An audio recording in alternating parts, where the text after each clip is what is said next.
Well, hello there. It's Tuesday and time for the good old days of radio show.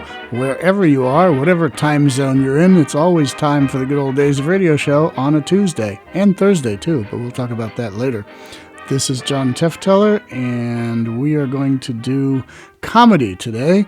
Stan Freberg. Stan Freberg may be a name not familiar to a lot of you, not exactly a household name. However, his influence over radio and television commercials in the 50s, 60s, 70s, and even into the 80s is legendary. He's responsible for creating some of the most creative and famous commercials of all time, sometimes using his voice, sometimes using others. But Stan Freberg would be what I would call the last of the great radio comedians. He did not have a radio show during the 30s and 40s.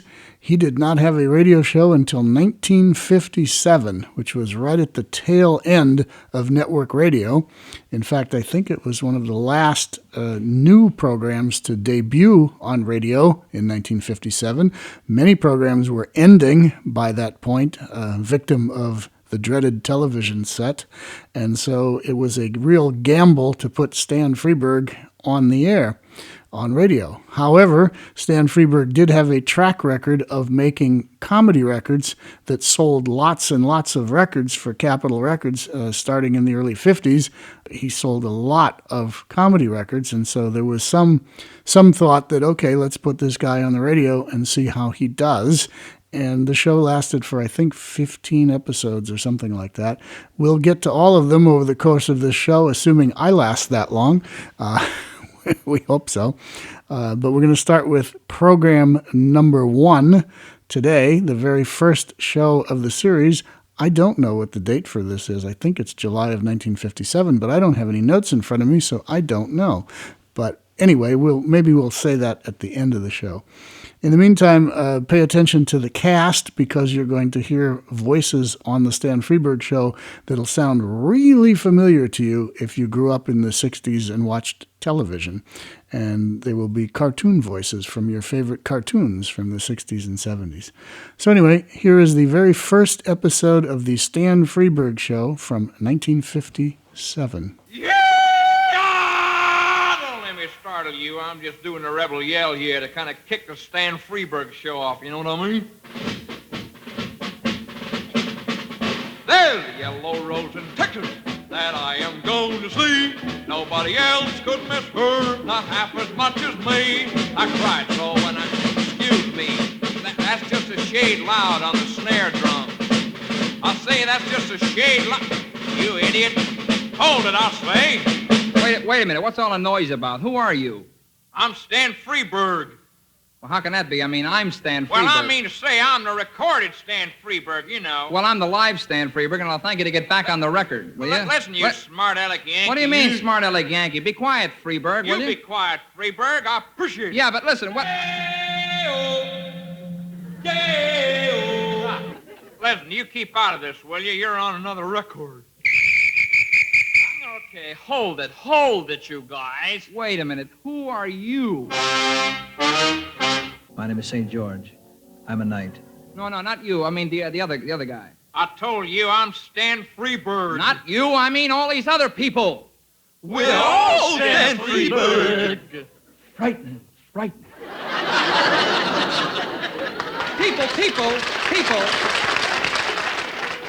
People, we've forgotten something. What?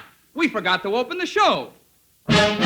This is the first show of the series of a brand new radio series. The CBS Radio Network presents The Stan Freberg Show. With the music of Billy May. Plus the songs of Peggy Taylor with Dawes Butler, June Foray, Peter Leeds, and the Judd Conlon Rhythmaires. No use to look for us on TV, Because in case you did not know, we're being brought to you on RADI.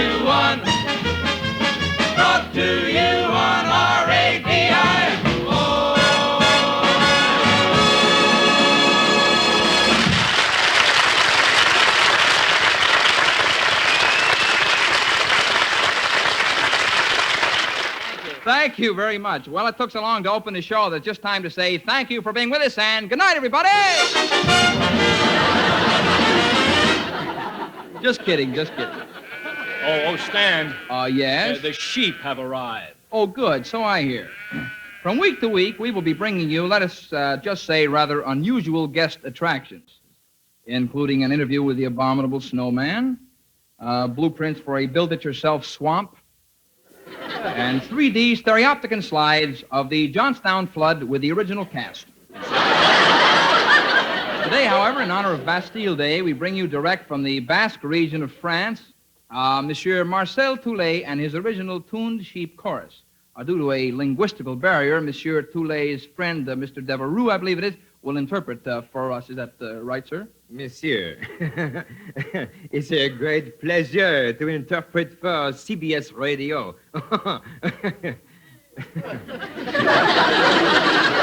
Yes. Well, the pleasure is ours, Mr.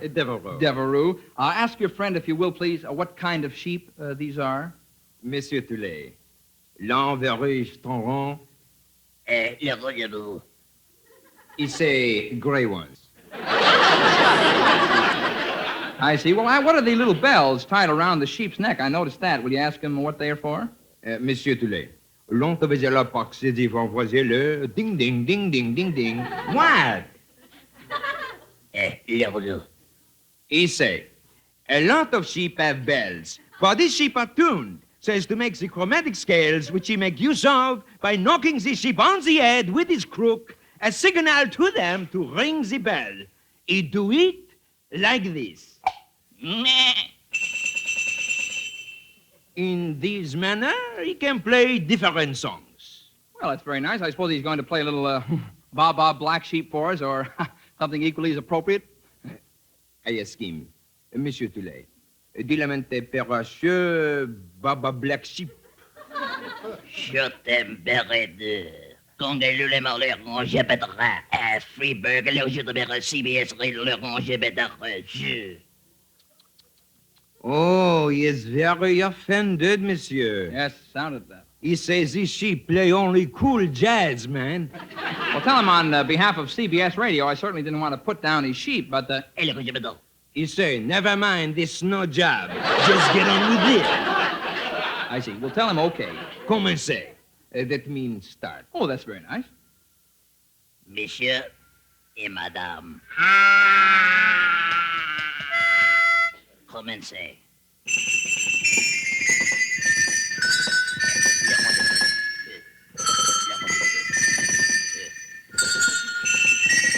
No.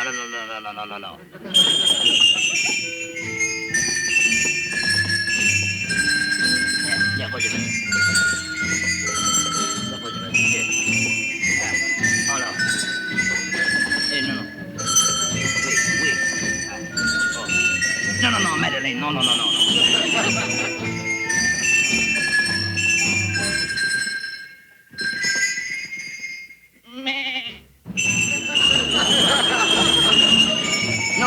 Pierre, no. Henry, no. Le projet de mettre en frère. Et le projet va en frère.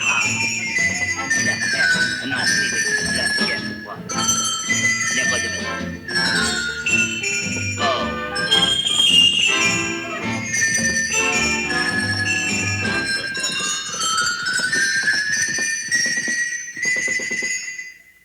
Madeleine.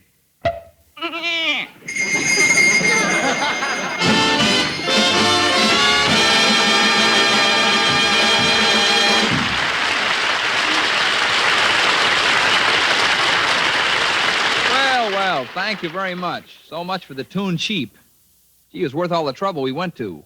We had a little jurisdictional dispute between the American Federation of Musicians and the 4-H Club.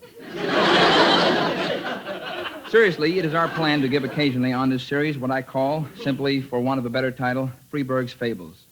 Tonight we present our first one. Please remember that it is only a fable, and any resemblance between the city we depict and any real Nevada city is purely coincidental. Ladies and gentlemen, we present Incident at Los Varosis.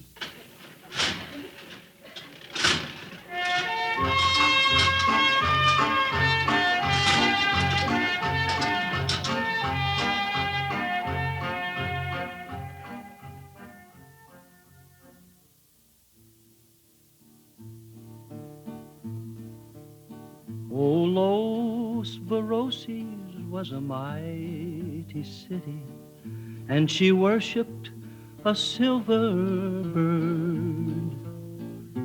The dice were rolling and the living was high when that certain incident occurred.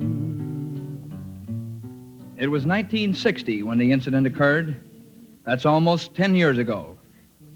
We feel it only fitting on the anniversary of the incident that we go back and reconstruct for you the events that led up to it. It all started with a notorious rivalry between the two famous Los Varosis nightclubs, the El Sodom and the Rancho Gomorrah. Perhaps you recall the publicity. Early in 1960, the feud got pretty hot when the El Sodom owner, Sam Mohammed, opened his new club with an unusually lavish review. The usual line of chorus girls opened the show with all 386 teeth gleaming. We are the girls of the new El Sodom. Just look at us strut. Whee! Hope you came here with a lot of money to lose at the tables. But if you didn't, we will loan you a G and take a second mortgage on your family. We are the girls of the new El Sodom. Hey, we got fun tonight. Whee!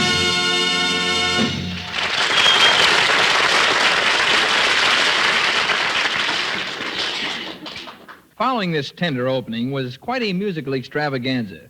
They had borrowed the 120 Radio City Music Hall Rockettes, had 119 costume changes, and featured Fats Domino on the contrabassoon. They were doing Rock Around Romeo and Juliet, and business was booming. But saw what light through yonder window breaks. It is the east, and Juliet is the sun. Romeo, where the heck are thee? Oh, Romeo, where the heck are thee? Well, I'll be right up 'cause I dig your balcony. Our love has left its mark on me. My heart bears it just like the Marlboro Man's tattoo. Our love was surely meant to be. My heart wears it, laced up just like a blue suede shoe. Rock, rock, rock around Tchaikovsky, rock, rock, rock around Shakespeare. If we're shocking you here, next week we do the Hot King Lear. Wherefore art thou my Romeo? If you dig me, come on and go, man, go.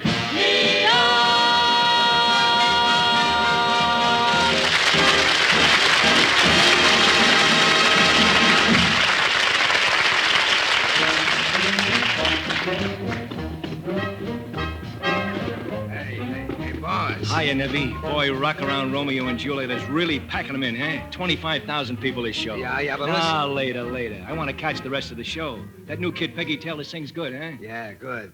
But, Mr. Mohammed, the Rancho Gomorrah. What about the Rancho Gomorrah? They're booking the World Orchestra. The World Orchestra? Boy, that sounds good.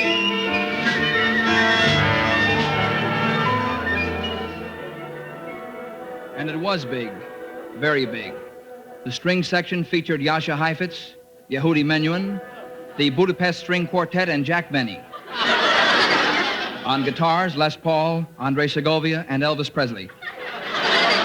On horns, the entire brass section of the New York Philharmonic, plus Shorty Rogers and Wingy Manon. At the quadruple keyboards, Artur Rubinstein, Joe Fingers Carr, Liberace, and Harry Truman. Oh, yes, with Lawrence Welk on accordion. The whole thing, of course, was under the baton of Ina Ray Hutton.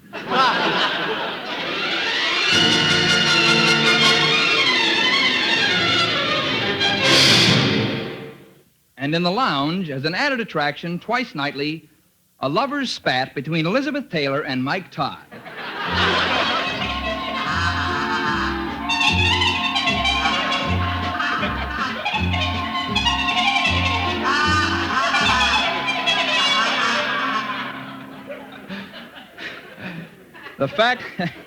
The fact that the World Orchestra et al. Was such a smash hit that the Rancho Gomorrah had to tear out the walls to seat 50,000 more people did not go unnoticed back at the El Sodom. Sam Mohammed and his sidekick, Nebuchadnezzar, had the biggest scheme afoot yet.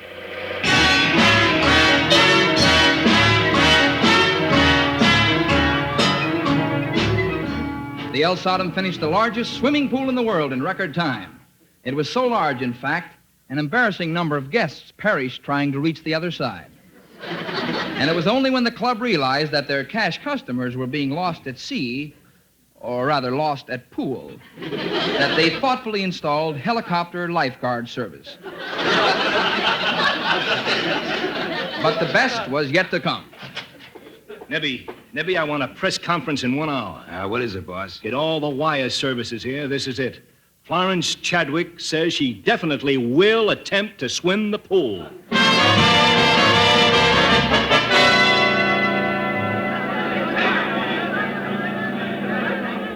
Well, the great day is here. There are more than 300,000 people lining the banks of the El Sodom pool, where any second now the very great Florence Chadwick will attempt... and there she goes! There she goes! She has just entered the water, and that's all from here for now. Take it away, Fred Norwalk, in helicopter number 1. Fred Norwalk here. We can't quite see Miss Chadwick. We can, however, make out the Coast Guard cutters that are escorting her. Folks, I tell you, the view from here is really something. The magnificent Nevada scenery, the glorious sunlight reflecting off the slot machines lining the entire banks of the El Sodom pool, placed there for the convenience of the spectators. Also alternating between the slot machines are telescopes, through which the customers may get a free look at Miss Chadwick every single time they hit the jackpot.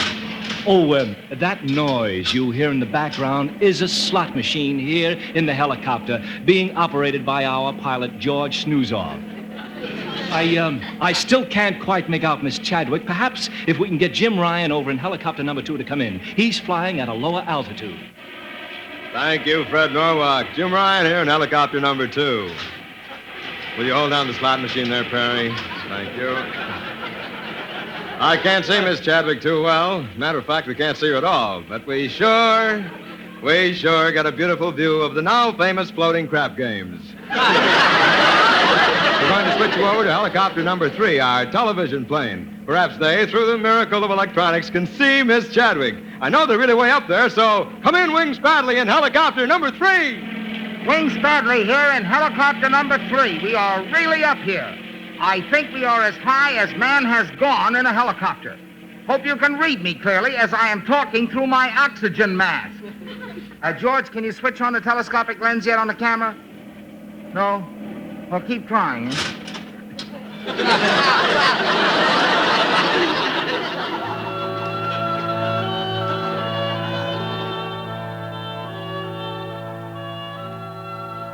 And so it went. It was quite a day at the El Sodom, and a good time was had by all, except, of course, at the Rancho Gomorrah.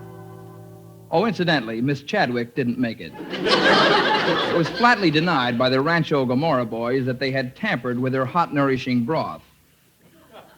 Well, Bruna, baby, you did such a good job tampering with Miss Chadwick's hot, nourishing broth that we are thinking of giving you a raise. Well, gee, thanks, Mr. Belshazzar. You can call me Lou. Thanks, Lou. Hey, boss. Yeah, Flack. I got it all set up. We're going to make that Chadwick thing at the El Sodom look like a Sunday school picnic. Did you set the deal? You said it. What's the pitch, Flag? What are we booking in? The 1960 presidential inauguration on stage. Twice a night. They understand that, don't they? Well, yeah. I mean, it's in the deal. Okay. What do we call the show? The inaugurieties of 1960. Oh, what a title. Have you got the choreography worked out? Yeah. Get a load of this. 2 lines of girls. Big, you know. Yeah. One line I got in Supreme Court justice robes. The other line is dressed in scanty versions of the suit the president will wear. Gee, that's great. They all have their left hands on copies of the Nevada phone books and their right hands raised in the air like they're swearing in. Except they ain't swearing in, they're trucking on down. You know, it's got real class. Yeah. Well, what's the music like? Come on, they're rehearsing the show.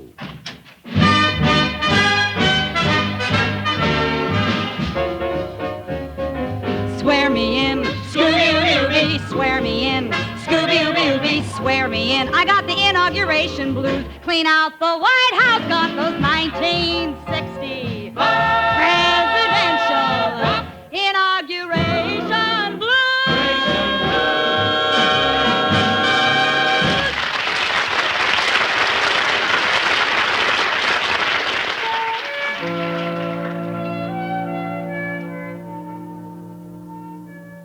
Booking the inaugural was a stroke of genius. And what with coming on stage twice a night and being held over for 8 weeks, this president was inaugurated more times than Franklin Delano Roosevelt. No show ever opened without critics, however, and there were a few. Luella Parsons took a dim view of the proceedings. They seated her behind a post. Back at the El Sodom, however, they took a dimmer view than Miss Parsons. Sam Mohammed, the El Sodom owner, was livid. If those bums at the Rancho Gomorrah think Sam Mohammed is going to take this lion down, they're out of their skulls. We aren't whipped yet. Yeah, but boss, we've been doing good business, harpooning a whale twice a night in the pool. Good, but not great. Besides, we're running out of whales. Whales is hard to come by in Nevada. Yeah, that's right, but, haven't we been packing them in the lounge? Oh, certainly. Grace Kelly's baby splashing in her bassinet is a smash. But we're going to go bigger than that. Oh, what could be bigger than that? Plenty. Oh, hand me those papers there, Nabby, huh? Now, what's the biggest thing in the headlines? Now, let's see. This is it, right here. What? There's nothing there but the Suez Crisis. Well, that's it. We're going to book the Gaza Strip. Boss, we're going to move the club to the Gaza Strip? Nebby, my boy, you missed the point. Sam Mohammed doesn't have to go to the Gaza Strip. Here's a flash. The Gaza Strip is coming to Mohammed. Sam Mohammed, Las Ferocias, Nevada's gambling biggie, has booked an international incident into his plush winery, the El Sodom. He is flying in by continuous airlift 3/4 of a mile of the Gaza Strip, complete with soldiers and implements of war.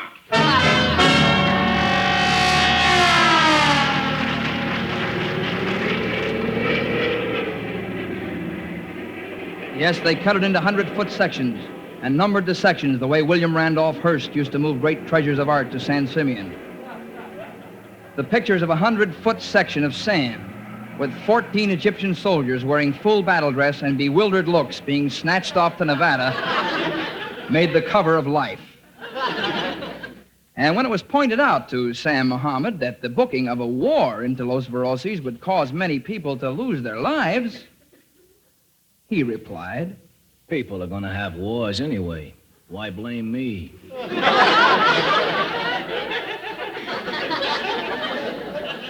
And on that philosophical note, the Gaza Strip was reassembled in the new Suez Room,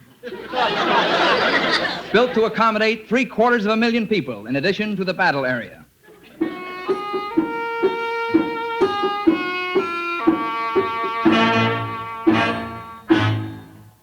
For the convenience of the soldiers, Sam placed crap tables, slot machines, and roulette wheels right between the front lines. You couldn't say Sam Mohammed wasn't a thoughtful man. You couldn't say he wasn't shrewd either. Just as protection in case the international incident was rained out, he had some interesting added attractions. In the lounge, a rare phonograph record of Adolf Hitler singing, "I didn't raise my boy to be a soldier." And in the garage, the St. Valentine's Day Massacre with the original cast. Now, you wouldn't book an international incident on stage complete with 2 armies count 'em, 2, and live ammunition without a chorus line and original music. And neither would Sam. Gather strip. Gather strip. Everybody's doing the gather strip. Man get hip. Man you'll flip. You'll be gaga when you do the gather strip. Whee!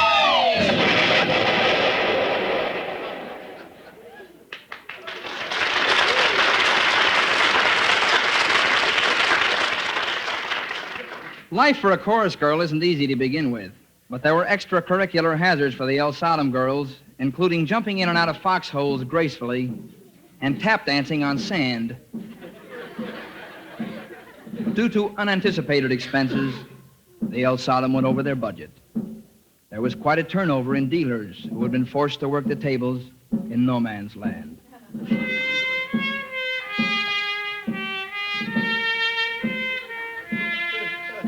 All in all, 228 dealers, croupiers, and shills bit the felt. But so it wasn't a total loss. They sold the screen rights to Universal International with the tentative title, They Died with Their Eye Shades On.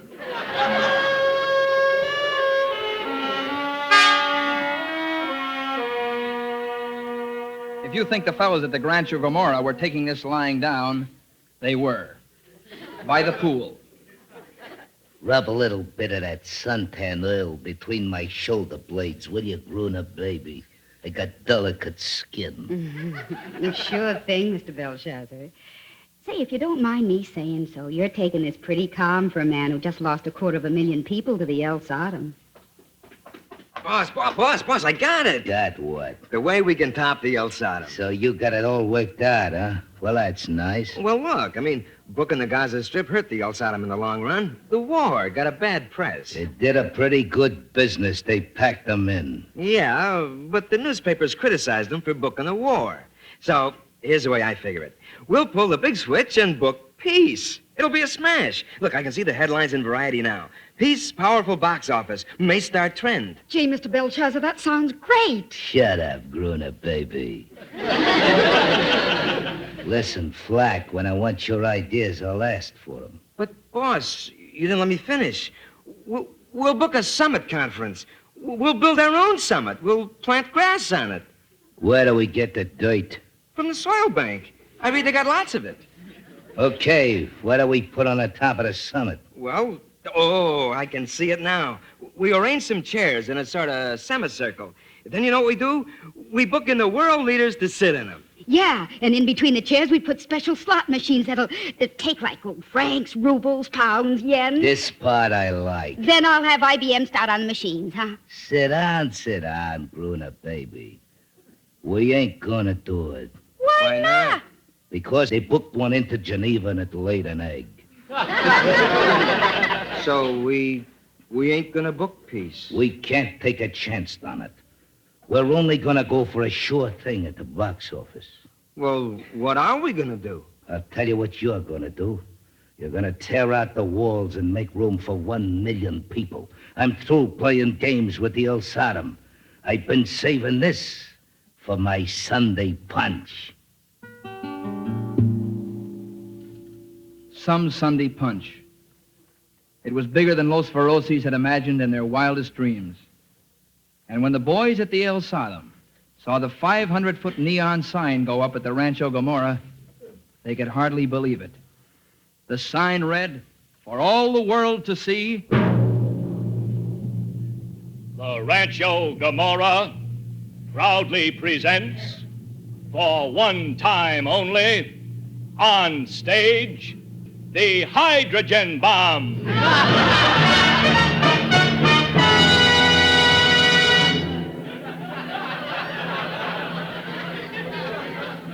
Yes, everybody who thought he was anybody was there that night. In fact, there were more than 1 million people in the room when the gigantic machinery rolled back the roof and the great spotlight slowly slithered up the silver tower until it came to rest on that grim, spectral object. I wonder if the boys were still counting their profits when time ran out and the man pushed the button.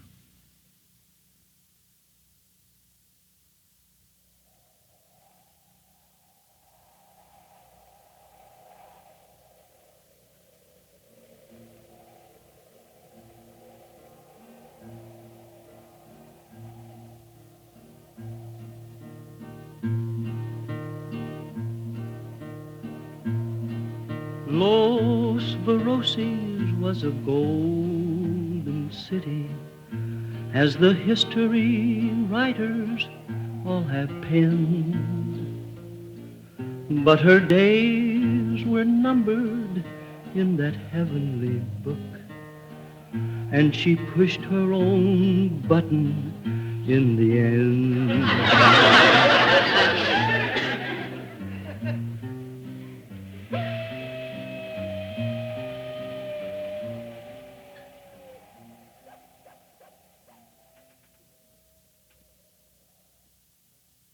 So concludes our fable, Incident at Los Veroses. And we'd really love to receive your comments. Sometime soon we'll do another fable for you. Meanwhile, we'll all be back next week with, of all things, an interview with the abominable snowman, the inside story of the Midnight Rite of Paul Revere, and for you music lovers, the real lowdown on hi-fi in honor of Deafen Your Neighbors Week. Plus, the Locks Audio Theater with a stirring psychological drama entitled Kick Me Tender.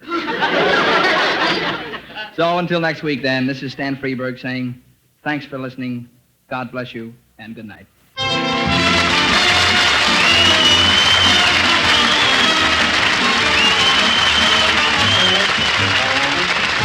Stan Freberg Show is produced in Hollywood by Pete Barnum and is written by Stan Freberg, Pete Barnum, and Jack Roach, with original songs by Stan Freberg. Featuring the music of Billy May, Judd Conlon's with the Mayors, and the songs of Peggy Taylor, with Dawes Butler, Peter Leeds, and June Foray. Also in the cast was Marvin Miller. Dan Coverly speaking.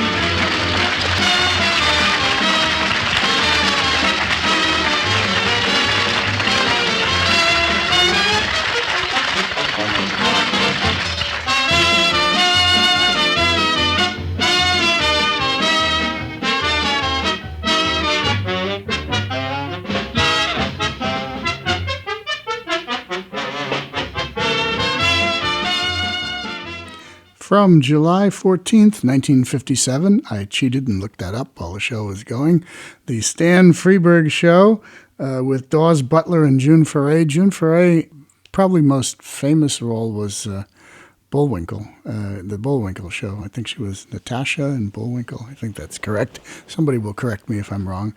Anyway, did a lot of cartoon voices, so did Dawes Butler. Freberg, listening to this now, is kind of topical with a lot of things. Maybe some references went by you, but it's still, there's enough good humor in there that you will understand being younger and not being around for some of these things. The satire on Las Vegas was particularly interesting. All right, that's it for the Good Old Days of Radio show for today, Tuesday. We welcome your requests, your comments, vote for your favorite shows. Tell your friends, do whatever. Just keep the podcast growing. It seems like we are growing every week, and that's good. And we need to keep on growing until we reach everybody out there that wants to listen to old-time radio shows and have fun like you are listening to now.